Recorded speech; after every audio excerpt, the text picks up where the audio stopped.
Okay, so we are back for episode 5 of The Amanda Show. What an amazing guest I have today. DJ Chef, who I actually met at my best friend's bachelorette last year. We got crazy, drunk in the middle of the afternoon, followed each other on social media, and I'm like, there is nobody better, more entertaining than to have on. So as I told him, going to give him a little bit of a background bio right now, and then he'll get into it more himself.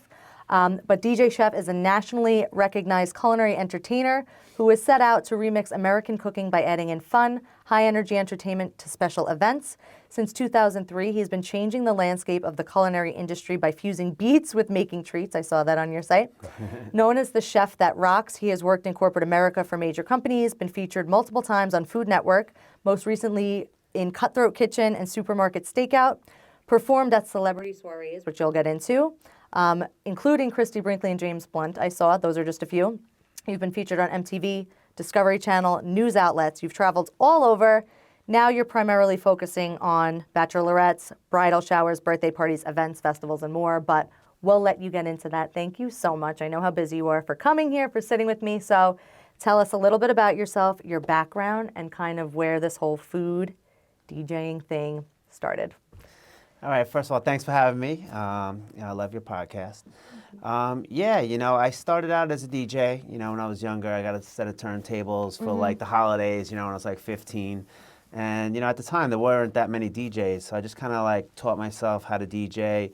And then I just started dragging them to our like house parties, DJing, just because I love music. And people started hiring me for their parties. I was like, all right, they're going to pay me for this. And then, I kind of like got a buzz in the street, and the local hangout asked me to DJ on the weekends. And it was fun, because at the time there wasn't really like, it was like classic rock everywhere, and it was How like, old were you about at this point? I was like just 18, and I was DJing in the bars. It was like the Euro, I feel like the trance type of like house music. Yeah, like scene none of back that then. stuff, you couldn't hear that, Yeah. any dance music in the bars at that time. This is like Long Beach, the West End I was Strip. gonna say, you grew up on Long Island, Long Beach. Yeah, in Long Beach, Okay. West End, Wow. West Beach Street. There just weren't DJs down there at that time. So, Okay. so I was like, the first DJ down there. So, I brought dance music into the bars, and it just went, it just blew up. So during that time, I was probably doing Thursday to Sunday. And I just thought to get like a job, during the week just for some extra cash. And I got a job with the local caterer. And, so I was, cooking during the day and DJing on the weekends. And, I got to be a good cook. Then the owner was like, why don't you go to culinary school, get a little career for yourself, And I was like, yeah, right, whatever, And I just kept doing what I was doing, coming in late and, just not really focused. And I don't know, one day I just needed to change. I don't know, maybe it was a long weekend or something. I just went to New York restaurant school, enrolled. You just woke up and decided, you know what? I did not research chefs. I did not know anything about the restaurant I want to business. mention also, because I read your papi, right? You had a papi. That's true, yeah. He owned a produce local store. produce from vegetable market So in town. he was kind of into food already. So you grew up with that. So I mean, it came from somewhere. So when I got that job at the caterer, I kind of knew all the ingredients already, and I knew a little bit about cooking subconsciously. So they were happy with that too, my family. So I just got right into it. I had my uniform, my tools, and I don't know, it just gave me like a little structure, which I needed. How long was school? I did a rapid course because I was already working, so it was like 8 months. Okay. Intensive, like every day, 8 to 3. So I got a job right off of the bat. I took one of the help wanted flyers off of the cork board there, and it was Time Cafe downtown. I knew nothing about that. Okay. And it turned out to be like the hot spot, So I went out into the dining room just to see the reactions on the food, And like, Madonna was in there. Oh my God. Russell Simmons, John F. Kennedy Jr. coming in on the rollerblades. Oh my God. Like it was like I was like, wow. And what were you making? Like, what was the? It was just like new creative American, like just American classics with that trendy spin on it. Downtown Soho was very trendy at the time. Models walking in and out of the place, so it was like ingredients too, like the quinoa and like all those ingredients that weren't really like mainstream yet. So Portobello how long mushrooms, like did you have to go to school? So when did you start? So I started in the late 90s. So Okay. yeah, and it was, it was like the height of chefs. Chefs were just becoming like these thing. superstars, and DJs too. Like, so we'll circle back to Yeah, we that. will. But That's my next question, but yeah, actually. like Food Network had just like hit cable. Like, like it was only in the city at that time. I think Yep. like a little prior, and then it just hit cable, and so that was it. So I got it. I worked at Time Cafe. I went through all the stations. The chef was really cool. And then my friend was a sous chef at Matthews. It was 63rd and 3rd. And he brought me in there, line cook. I went all the way through, sous chef. And then Chef Matthew Kenny was really tight with Bobby Flay at the time. So Bobby Flay was opening a place across the street. He was like, you really can't grow here anymore. I think a really good opportunity, go work with Bobby across the street. Gets me the interview. And he hires me as like the chef de cuisine, which is like a little Wow. higher than the sous chef. Wow. Yeah, so I worked with him, and then after that, I came back to Long Island. I worked at Coyote Grill, George Martin, a lot of top restaurants Yep, in Nassau around here. County area. And then I don't know, the restaurant business just burned me out. It was like, weekends and just like 80 hours a week. Yeah, it's all odd hours. Yeah, Too. so I found out about a corporate dining. So I was like, wow, I didn't even know it was such a thing. So I worked for Sodexo Marriott back in the city for McCann Erickson. And it was Monday to Friday, like 7 a.m. to 3, and you had the They had a weekends free. restaurant in there? Yeah, so it was like the cafeteria, and then Yep. they had cafeteria, like the dining services. So it's cafeteria, and then you had the corporate dining, where you send up like more like fancier food for like Yep. the executives and like Yep. some catering. But like I said, it's Monday to Friday and like all those holidays, and I was like, great, So I was doing that for a couple of years, and that's when I came up with the idea for DJ Chef. So what happened was the executives were like, Mark, we like your food. Can you come cook for us on the weekend? A few couples or whatever, and they were from Long Island. So Wow. I started like in the Melville area. I was like, yeah, this is great. So I made my menus, I got my knives, and boom, I started doing these dinner parties, and it just kept snowballing. And then, like I said, with the explosion of Food Network, everybody was like hanging out in the kitchen. They knew all the ingredients, asking questions. Yeah, well, back then, I mean, I remember watching with my grandparents, Yeah. Rachel Ray, Emerald, yeah. Giada de Laurentiis, Yeah, oh my God, Barefoot Contessa. yeah, Oh my God. I don't even know if they play them still anymore, but yeah. like soothing and so informational. Yeah, and not that necessarily everybody was cooking, but they like to watch it Watch and learn the about the process. ingredients. Yeah. So I was teaching a little bit, so I started like a cooking class dinner party. And then it was cool, but it was a little boring, like people swirling their wine, and kind of like, over critiquing the food. So I said, what's missing is the music. So I just thought to DJ while I'm doing like this cooking party, like this cooking class dinner party, and I created the cooking party, and I just put it out there. I had my little website up, and then boom, I started doing it, and once again, just kept snowballing. And then I get a phone call. Food Network calls me. They're like, DJ Chef, this is great. We love what you're doing. We want to feature you on this new show called What's Hot, What's Cool. It was like a little news show of all the Yeah. latest culinary trends. So they featured me on the show. They came to one of my parties. They put their little seal of approval Now, how did they on it. find you? Just through Just- word of mouth, through the city, Yeah. through your clients? Yeah, it's a combination of both. I guess, I always had the little website up, you know what I mean? I did it myself, like front page or whatever it was at the time. And I would always update it, my photos, Right. and like I would get little press clippings This and was stuff. before social media, because that was my next question. Like, Yeah. how did you start to get recognized and get these opportunities to flow in? And really, before social media, it was you interacting and networking. Yeah, I don't know. I was just always a natural born promoter, marketer. I guess from the DJing, Yep. we used to make our own flyers and stuff and post them all over and, Yeah. do all these creative marketing techniques. And I just got a computer right away, right when like Windows 95, like, I'm not 95, but like, a Yeah, little later, right. like when it was like when it got user friendly, like I got one right away and I just got on there and it came with this website builder thing and you could publish your own website. So it Wow. wasn't nothing crazy, but to have your information out there and For everyone to see. in Google, people were able to find you, and So Food yeah. Network found you, and then the Yeah. show was called What's Hot, What's Cool. What's Cool. And Yeah. what was the premise of it? it was like a news show, like kind of Okay. revealing all the latest trends in culinary in the culinary world. Okay. So, and like- how long did that run for? So they asked you to kind of like spearhead it? No, I was like a main feature on. They were featuring like how popular cooking classes were getting, and then they kind of featured. I was like the main feature of that segment because like I took it to the next level. Right. Yeah. Okay. So after that, then I started getting calls for all kind of things. I did a full episode of The Party Planner with David Tatera, and Remember I didn't him? realize Say that. Yes to the Dress, right? Was it Say Yes to the Dress that he was on? Celebrations, something wedding, some kind of wedding. He yeah. had another wedding something. Yeah, He had a few shows, but I think this might have been his first show. The shows back then were so good, and now I just feel like they don't And have it was them an anymore. hour long. It was an hour long, that show. Wow. And we produced the whole event around me, like coming out to the media. It was great. Wow. Yeah. It was on like Discovery Home. Or Yeah, I've something. seen, and then you did, I saw that you were on MTV too. Yeah, MTV Spring Breaks segment with Lindsay Lohan. Oh That my was God. incredible, yeah.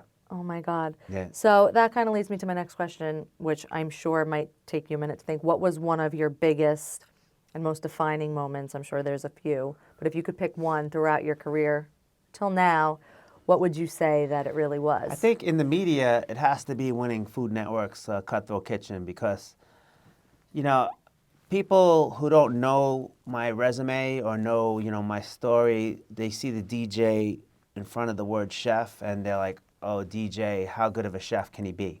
They discount you, yeah. Yeah. So meanwhile, like I was a chef when the chefs were like crazy, like they demanded a lot of you, 12 hours a day. I worked in the city. I got up at 5 a.m. to catch like a 5:55 train. So I drove to the train station. I got on the train. I took 2 subways and walked 5 blocks just to get to work. And I wasn't the chef. I was just a line cook. So I had to prep everything, and get berated and stuff, and then to do that same commute home.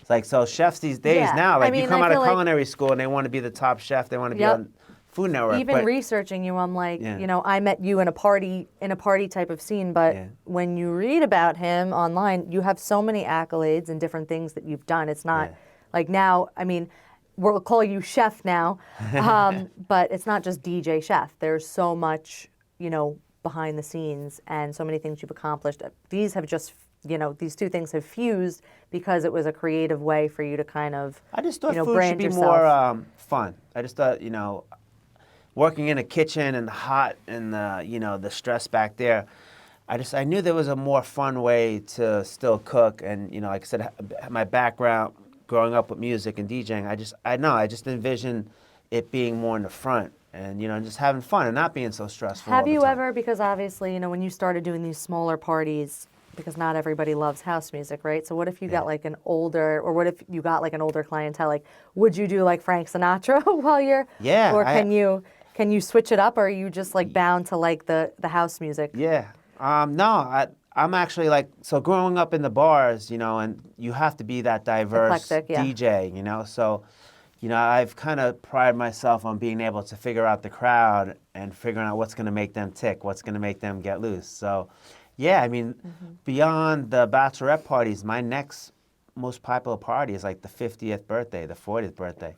So we're getting into like the classic, dance, disco, The best. old school rap. Studio 54. Yeah, and I love that stuff. You know what I mean? And some of those classic '80s songs, which are back now with the younger set too. You know? I know Mr. Yeah. Brightside, which is the newer song, but that's like, I feel like once everyone hears that now as a millennial, I'm sure. Yeah. Like, what are some of your That's an popular anthem. ones that you're doing now? Like, what's your most popular songs? Would you say? For like a bachelorette yeah. set?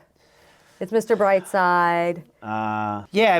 So like I'll do sets of like different like genres. So like that's like the punk rock set. Yeah. We'll do that. The Blink 182. And a couple like Skater Boy. Avril Lavigne. Yep. But then I got to dip into like the boy bands.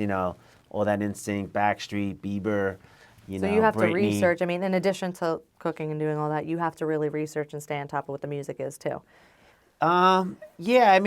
So like the new stuff is only like a small segment of the night. You know what I mean?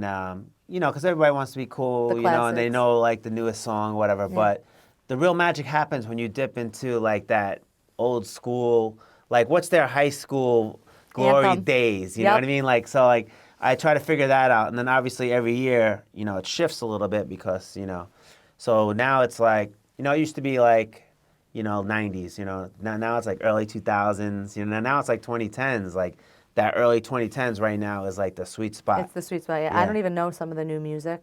Not even Yeah. gonna lie. Like I prefer to hear like what you were playing at Jenna's. I just feel like more people relate to it, but it shifts with the times. Yeah, like, was it I'm good? I'm Yeah, good.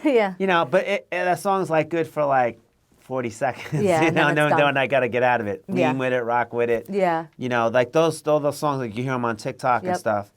They're good just for like, I just do like a quick set of those and then we get back to Yeah. the good stuff. Like, because some of these songs, like they want to hear the whole song and sing it all out, Yeah, and then they get upset when it's like clipped out. One Direction. So, spinning off of that, what would you say in your career so far? What has, have been some of the challenges in the industry, being a TV personality? What have been things that have kind of like, the downsides of what you do? Which I'm sure there have to be some. I'm like blessed, that I love what I do Mm-hmm. and I'm able to do different variations of it from like a house party in the Hamptons to like a big corporate event in Orlando. Corporate events are back and I just had a few come in. It feels good. I like traveling. And that was a big part of, my career prior to the pandemic. So like it kind of got shut down a little bit, but now it's back, holiday parties. That it's so diverse. I could do Yeah. a big event for like 5,000 people on a stage to like, 20 people in a home in Hamptons. Right. But if there is a downside, it's, just trying to figure out how to expand it. What I do, the focus is on me. Yeah. So like the business was DJ Chef, the Chef That Rocks. 2023, we changed it to the DJ Chef Experience. Okay. So it's the experience of food, music, and a little interactiveness. So I'm Yeah. starting to work in, other talent into the mix and, have, Right. different crews going out. I mean, that's the main goal. Yeah, so how did you because when you started, I mean, you've built this already, and when you started, you didn't have social media and all that Yeah. stuff. And I see you on social media, you are, doing your thing. So obviously, I know you have a team that helps you, but when did you really get into or tap into social media and really starting to use it to leverage the business? Yeah, so like before social media, it was just like emailing. And you had the backing of yeah. like Food Network. I mean, people watch TV, they know Yeah. you, but now like you still, even if you're on TV, you still have to feed into and maintain the social media. Yeah, I mean, for me, it's great because like if I'll do something in the media or in the news, boom, you could share it right out. So it's like double dipping in it. Yeah. It aired or posted somewhere. It was in a paper, but now I can boom, revive it. And I've Yeah. done that with some of my old TV clips Yeah. too, like the Good Day New Repurpose York them. was so great. That was a great clip. I was hanging out with them all day, so I just chopped it up TikTok style. Yep. And then put it back That's out. what Now you it has do. like a new life. Yeah. So that's good. But the question was prior to it. Yeah, so like kind of like your transition in social media. I mean, Okay. social media really started Instagram, I would say 2011, Yeah. 2012. So kind of how did you like get Yeah. into that? And what's like your marketing, advertising strategy? What do you guys do? Yeah. So when social media came around, I guess MySpace was like really Oh yeah, like. that was like 2006, Yo, 7, five, yeah, yeah. 5, 6, 7, 8, yeah. So I got on there and I was like trying to figure it out. I'm like, wow, this is cool. Like you couldn't really interact as much as like a Facebook. Like that was the next thing. Right. But it was cool to like post it out there because I was in some other groups like with AOL. They had like a chef group and stuff but yeah, when Facebook came around, it was great. I'm like, wow, this is awesome. Like, cause I was doing flyers and like trying to get the word and marketing Word of mouth out. like with a lot of work. Yeah. This is like Disneyland of marketing. I'm Yeah. like, you could just be like interacting every day. So Mm-hmm. like, yeah, I just got right into it. I thought it was great. Facebook was good, but then like these algorithms, like, I think it's like the same people see your stuff and it wasn't able to. Yeah, there's know, different really grow it. demographics for Yeah. different apps. So Instagram is like Yeah, then your Instagram young, came. Yeah, so I market all my bachelorette stuff on there. I'm mostly on Instagram. I mix in some other stuff too. Mm-hmm. I try to keep it like 80% work, and then you got to mix in some personal. Yeah. So they get to know you and have it like like a real following. Yeah. And I do like maybe like my older stuff, like the 50th birthdays, 40th birthdays, corporate events on Facebook. Okay. You know, I feel like that's the more Okay. market for that.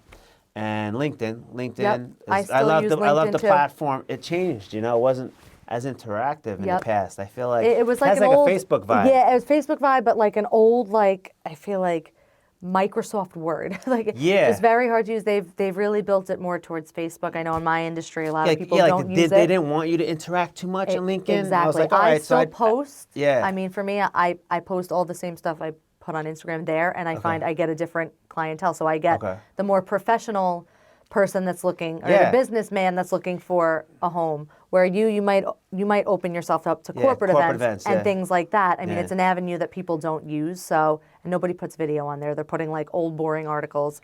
So it's good to see. Yeah, I see some people, so I started putting it just to see what kind of reaction I'll get Yeah. out of it, because I know like when you're in corporate world, everything has to be like, you know, very like Stiff, So yeah. like Yeah. I posted some videos, like, you know, I wanted to, you know, loosen it up a Yeah. little bit, you know, but I created the profile a little more professional and whatnot. So yeah, we'll see how that goes, but And you have Yeah. a team that helps you do all this, obviously. yeah, I mean, I do a lot, but yeah, have a team, you know, help with the content and, you know, other ideas, you know, because I used to always try to do everything myself. Yeah. And, you know, you have to kind of come to a realization that, you know, you just can't do everything yourself. No. So you have people, like, have someone who does all the copywriting, you know, proofreading, because, like, Yeah, you know, and- when you're trying to do everything, you know, grammar, like, some I mean, stuff you're is going trying to take a hit. You know? prospect, you're trying to Yeah. get yourself out there. You have a website, so sometimes, like, in order for your business to grow, there needs to be a back end. So you briefly touched on it, but how did we go from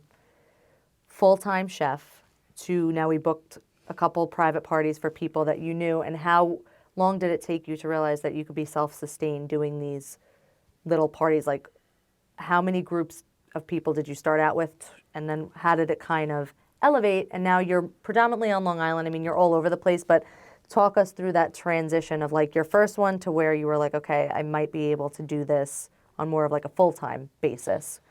Yeah, that's a good question. So, you know, I always, like, when I first started, I started out at that corporate job. You know, I came up with the idea and, you know, polished up the marketing and, you know, really fine-tuned everything.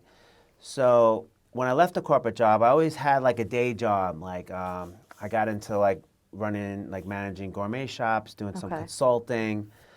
And then this is probably like 2-3 years into it, things are starting to pick up.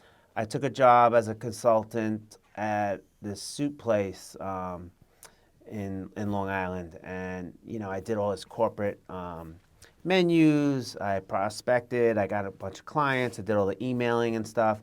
I don't know. And then one day, just you know, he says, you know, I got to cut you out. You know, Cut back. yeah, we got some cutbacks, and you know, I gotta let you go, and I just got so upset because like I put my heart and soul Yep. into like trying to create this, you know, another revenue stream with the corporate, and I was like, you know what, I'm just gonna put it all into my work, you know, I'm just Yeah. gonna work on my stuff during the day, I'm just gonna, you know, really focus and you know just start working on my stuff during the day. And then as soon as I did that, boom, it just opened up. This was like prospecting your own clients for like these Yeah, group following things. up on emails, you know, doing email marketing, just, you know, fine tuning all my marketing, my website, Right. you know, and just, The you know, admin doing, stuff. yeah, doing all Yeah. the admin stuff that, you know, I was kind of dipping and diving because I had that day job, you know, so it was kind of taking a hit because, you know, I was consumed with that. So once I just put my mind to it that, you know, this is going full time, it just opened up.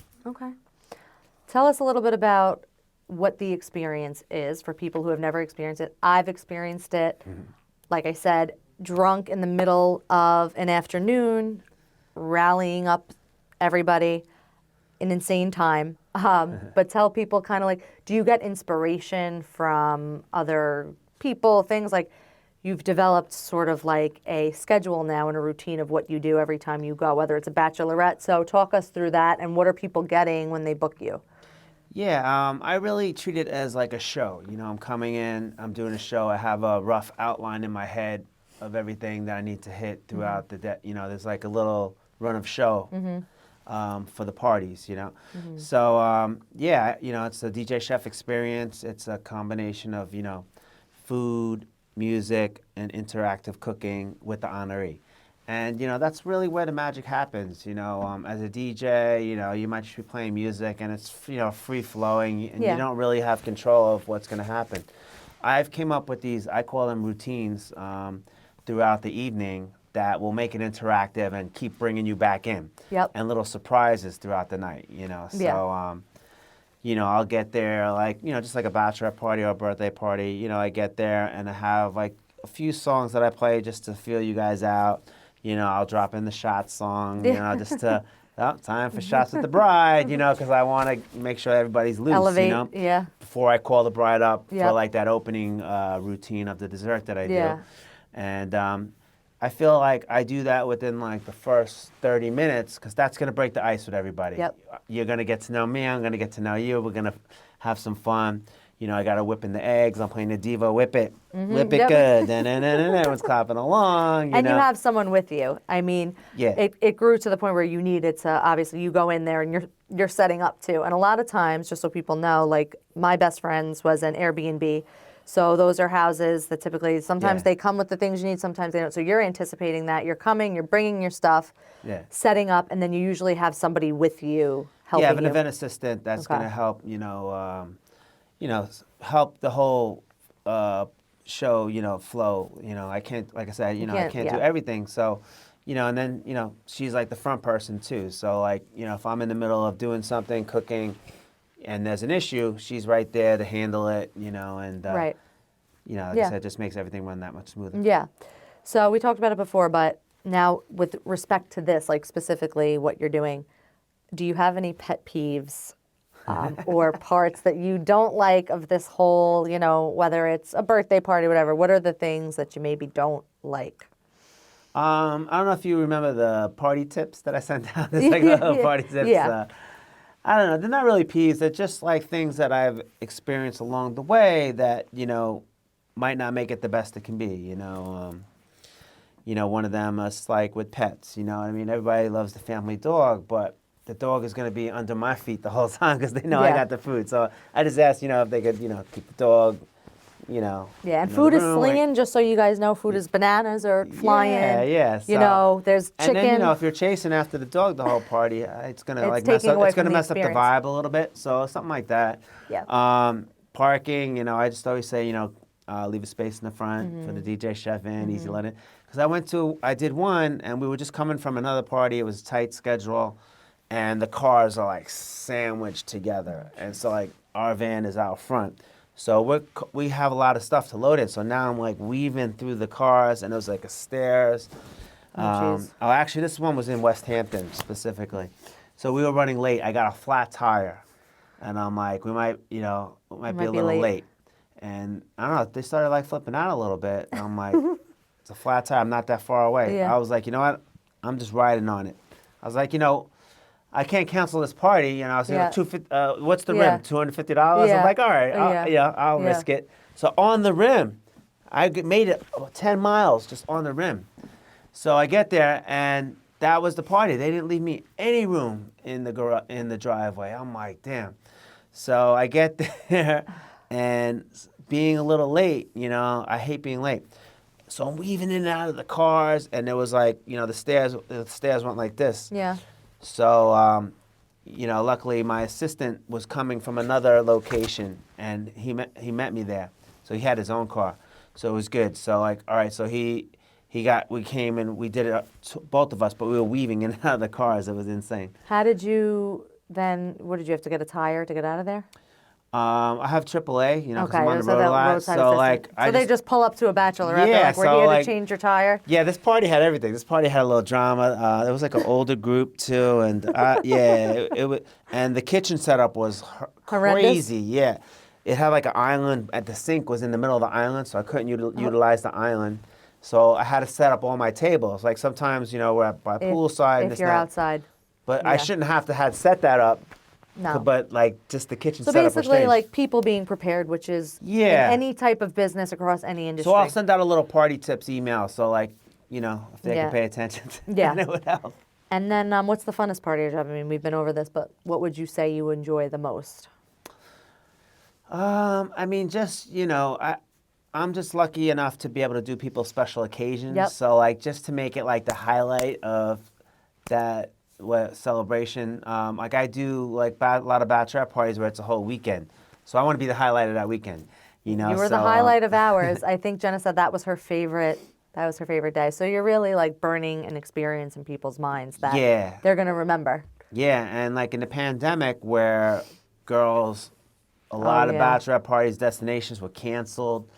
That was really magical experience, like being able to come through, because like, they weren't regulating what you could do in your own house. Your business must have skyrocketed. Yeah, and I was saving a day for a lot of girls. I had at least a half dozen brides crying. Oh my God. Yeah, and I got some like really touching, reviewed thank yous at Wow. during 2020, and it's just like this magic that happens, Right, in those moments. Yeah, in those moments. So I'm just I'm fortunate to be able to do this.